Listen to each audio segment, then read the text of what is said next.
Manuel Rianda, a billionaire sugar importer, built the Devil's Tower in 1910. Rio Vista was the name it was originally given, before it was renamed Devil's Tower. The tower was built and dedicated to Rianda's wife Harriet, who was buried on neighboring land, but later moved to Brookside Cemetery in Englewood, New Jersey. According to Forbes magazine, Mr. Rianda is said to have constructed the tower for his wife, so she could see the New York City skyline. Others speculate that he constructed it as a mausoleum, or for religious motives.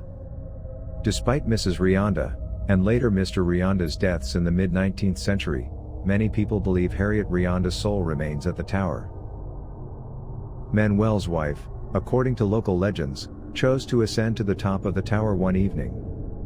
Mrs. Rianda saw her husband with another woman from the top of the tower, and she was so distraught and feared that the townspeople would talk about her being scorned, that she jumped to her death. Strange incidents began to occur in the tower following the death of Manuel's wife. According to reports, Manuel was terrified that his wife had returned from the dead to exact her revenge, so Rianda ordered the tower to be demolished, and an underground passage on the property was closed. After several workers mysteriously fell to their deaths, the demolishing of the structure was halted. However, reports claim that strange events continued to occur inside the tower, and soon locals began talking about what was going on at the site, and it quickly became a topic of conversation. After her reported death, there has been many reports of hauntings, including people who claim to have been pushed by something invisible. Others have reported strange noises, causing Manuel to lock up the tower, fill in the tunnel linking the residence, and even remove the elevator to the top, and stating nobody will ever go up here again. Since then, it has been referred to as Devil's Tower. Witnesses have reported hearing noises and smelling perfume, as well as hearing a scream as the wife leaps, or a worker falls from the tower. Her haunting presence has also been observed in the windows as a shadowy figure. Some say that if you drive, or stroll around the tower backwards a specific number of times, the devil or Manuel will appear. The Devil's Tower, according to newspapers, had become a magnet for occultists, and others seeking to conjure demons and malevolent creatures. Residents allegedly set the tower on fire, in retaliation for trespassers when the paranormal activity was at its peak. Several people died in the fire, according to the claims. The White Hill Mansion. Robert Field built White Hill Mansion in Fieldsboro, New Jersey, in 1722. According to the Week in Weird, the historic property is considered to be one of the most haunted in New Jersey, with many paranormal accounts, including from the TV show Ghost Hunters, who have visited the home and collected evidence. According to Bordentown Current, Field was a prominent trader and a supporter of the American Revolution. When he perished in the Delaware River in 1775, Field's young wife Mary was left in charge of the house after he died, as well as their 3 tiny children. Mrs. Field was accused of being a rebel supporter by her loyalist neighbors.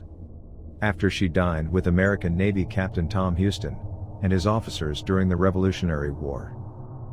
Soon after, the British attacked her residence in search of hiding soldiers. General Washington directed Colonial Captain Thomas Reed and Captain John Barry to dock American ships at White Hill in 1777. Mrs. Field married Commodore Thomas Reed in 1779, and the two lived at White Hill Mansion until his death in 1788. Even though it housed an American senator, entrepreneurs, and even rum traffickers, the house remained a private property.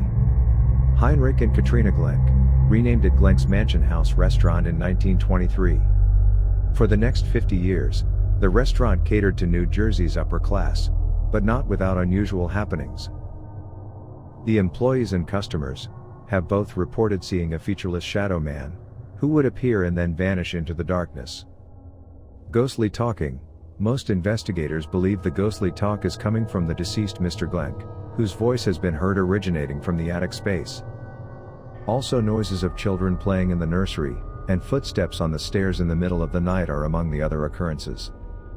During EVP sessions, a spirit who identified herself as a former servant was also recorded, and paranormal investigators claim she appears to be a talkative ghost who enjoys engaging with people. The property had fallen into disorder by 1999, and it was being discussed as being abolished. The local community banded together to save the house, and it was added to the New Jersey State Register of Historic Places in 2012. With the support of the Friends of White Hill Mansion, it is still being restored. The White Hill Mansion was also spotlighted as the subject for an episode of the TV program Paranormal Lockdown. Today, White Hill Mansion offers tours, and ghost hunts are still available. The Stephen Crane House, located at 508 4th Avenue, Asbury Park, New Jersey. Stephen Crane was a poet, novelist, and short story writer from the United States.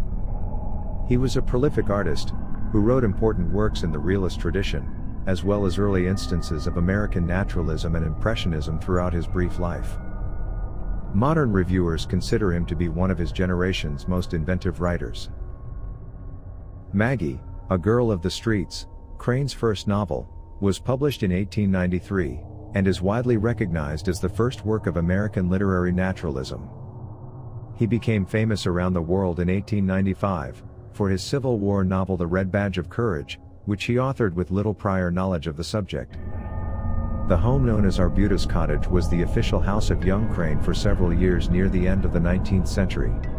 The house is on the National Register of Historic Places and is being restored right now. In her book, Asbury Park's Ghosts and Legends, Kathy Kelly recalls the strange phenomena experienced there during a nighttime ghost hunt, and more than one credible source has reported to hear an unusual disembodied voice saying hello.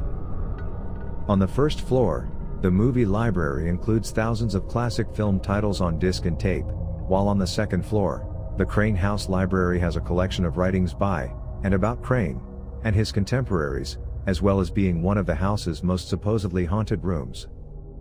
Here, in the silent small chamber with the blood-red walls, Crane's brother Luther went through his long and painful withdrawal, and at least one prior renter claimed to have been scared away by nightly visits from a man dressed in Victorian attire.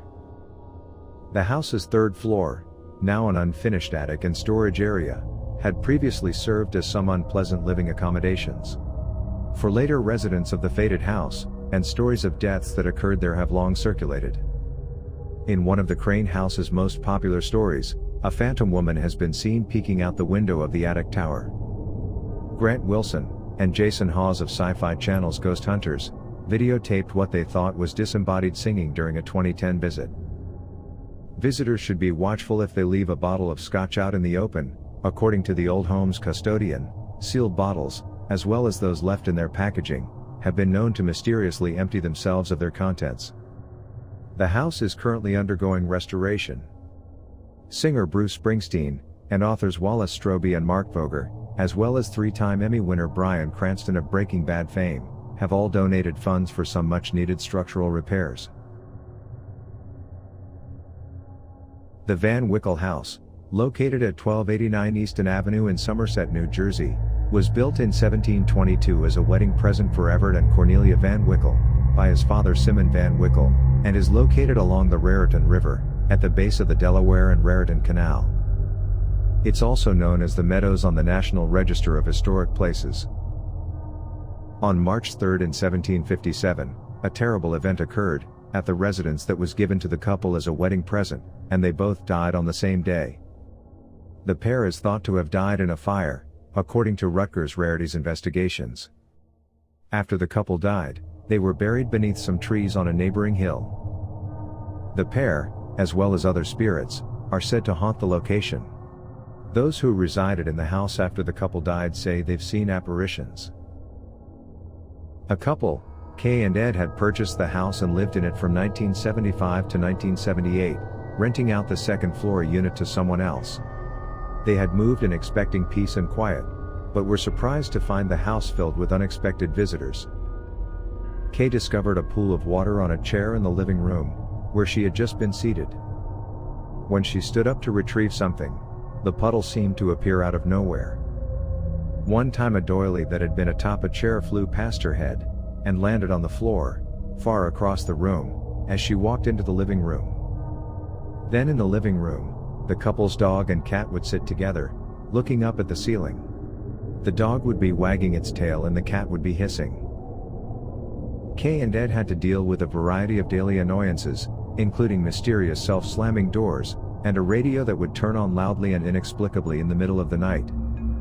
However, the blaring sound of the radio woke him up multiple times when he had overslept, allowing him to arrive to work on time. Kay also remembers hearing a woman's voice calling Ed's name.